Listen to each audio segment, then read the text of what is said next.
राजनीतिक खबरों के बुलेटिन सियासी गपशप में आपका स्वागत है। कांग्रेस नेता रेवंत रेड्डी ने तेलंगाना के नए मुख्यमंत्री पद की शपथ ली। तेलंगाना के राज्यपाल टी सौंदरराजन ने उन्हें पद और गोपनीयता की शपथ दिलाई। हैदराबाद के एलबी स्टेडियम में आयोजित भव्य कार्यक्रम में कांग्रेस के राष्ट्रीय अध्यक्ष मल्लिकार्जुन खड़गे, पूर्व अध्यक्ष सोनिया गांधी, राहुल गांधी, प्रियंका गांधी, कर्नाटक के CM Siddaramaiah, deputy CM D Shiv Kumar समेत तमाम कांग्रेसी नेता मौजूद रहे।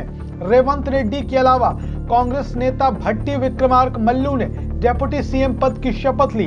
तेलंगाना में मुख्यमंत्री रेवंत रेड्डी के कैबिनेट में कई मंत्रियों को जगह दी गई है। इनमें उत्तम कुमार रेड्डी, सी दामोदर राज नरसिम्हा शामिल रहे।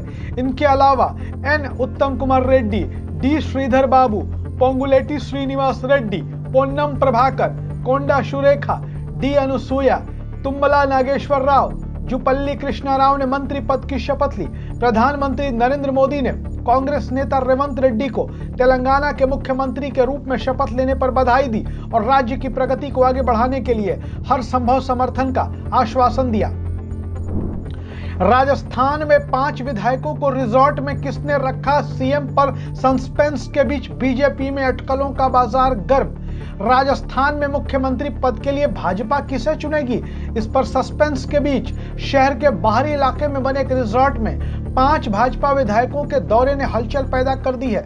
किशनगंज के नवनिर्वाचित विधायक ललित मीणा के पिता ने दावा किया है कि वहां पर 4 लोगों को बंधक बनाकर रखा गया था। उनके पिता द्वारा पार्टी कार्यालय को सूचित करने के बाद बुधवार को मीणा को वहां से वापस लाया गया। हालांकि अभी तक स्पष्ट नहीं हो पाया कि चारों विधायकों को सीकर रोड पर बने रिजॉर्ट में क्यों रखा गया था। वहीं विधायक मीणा ने इस घटना के बारे में विस्तार से जानकारी देने से इनकार किया है। किशनगंज के विधायक हेमराज मीणा ने दावा किया कि उनके बेटे को एक अन्य विधायक कंवरलाल मीणा ने बैठक के लिए रिजॉर्ट में बुलाया था और उन्हें बाहर जाने की इजाजत नहीं दी गई। इसके बाद ललित मीणा ने अपने पिता को स्थिति की जानकारी दी। एमपी, राजस्थान और छत्तीसगढ़ को नया सीएम मिलने में लगेगा 4 से 5 दिन का वक्त। कारण जान लीजिए।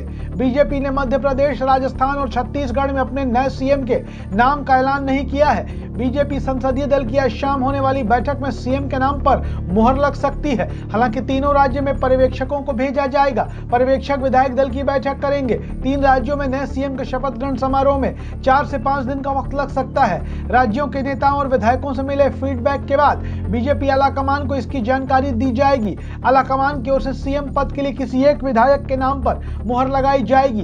बीजेपी आलाकमान से हरी झंडी के बाद सीएम का शपथ ग्रहण समारोह होगा। साफ है कि इस प्रक्रिया में 4 से 5 दिनों का वक्त लगेगा। छत्तीसगढ़ में भाजपा किसी नए चेहरे को मुख्यमंत्री के रूप में पेश कर सकती है। वहीं मध्य प्रदेश में शिवराज सिंह चौहान और राजस्थान में वसुंधरा राजे दौड़ में सबसे आगे बताई जा रही थी, लेकिन सांसदों के इस्तीफे से मध्य प्रदेश और राजस्थान में नए नेतृत्व की अटकलें तेज हो गई हैं। रामलला की प्राण प्रतिष्ठा को लेकर योगी सरकार की बड़ी तैयारी। सभी स्कूलों को दिए गए जरूरी निर्देश। भव्य होगा आयोजन।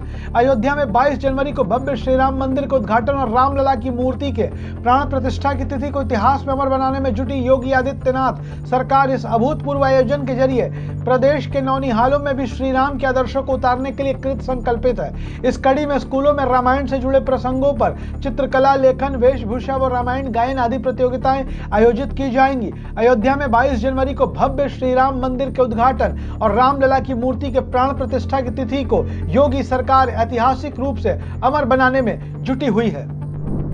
मिजोरम में 8 दिसंबर को मुख्यमंत्री पद की शपथ लेंगे लालदू होमा। मिजोरम में मुख्यमंत्री का शपथ ग्रहण समारोह 8 दिसंबर को होगा। 40 सदस्यों वाली राज्य विधानसभा में जेडपीएम को 27 सीटों पर जीत हासिल हुई है, जबकि मिजो नेशनल फ्रंट को केवल 10 सीटों पर जीत मिली है। लालदू होमा ने कहा कि उनकी सरकार शपथ ग्रहण के बाद अगले 100 दिनों के लिए सर्वोच्च प्राथमिकताएं तय करेगी। मिजोरम की अगली सरकार केंद्र से अच्छे संबंध बनाकर रखेगी। लालदू होमा ने कहा उनकी सरकार शपथ ग्रहण के 100 दिनों के बाद अपने काम के लिए प्राथमिकताएं तय करेगी। मिजोरम की सरकार केंद्र सरकार से बेहतर रिश्ते बनाएगी। उनकी पार्टी किसी राजनीतिक समूह में शामिल नहीं होगी। उनकी प्राथमिकताएं मिजोरम की अधूरी परियोजनाओं को पूरा करना होगा। कांग्रेस के नेता चला रहे हैं देश बांटने की योजना। रेवंत रेड्डी के डीएनए वाले बयान पर बवाल। बीजेपी ने किया प्रहार। तेलंगाना के नए नवेले मुख्यमंत्री रेवंत रेड्डी ने भी पूरी तरीके से सत्ता संभाली भी नहीं है। और उनके एक बयान को लेकर बवाल शुरू हो गया है। भारतीय जनता पार्टी के वरिष्ठ नेता और पूर्व केंद्रीय मंत्री रविशंकर प्रसाद ने कांग्रेस पर निशाना साधते हुए कहा कि कांग्रेस के नेताओं के द्वारा देश को बांटने की अजीब योजना चल रही है। तेलंगाना के सीएम ने कहा था कि हमारा डीएनए बिहार के डीएनए से बेहतर है। भाजपा के वरिष्ठ नेता रविशंकर प्रसाद ने कांग्रेस पर निशाना साधते हुए कहा है कि पार्टी के नेताओं द्वारा देश को बांटने की एक अलग तरीके की अजीब तरीके की योजना चलाई जा रही है।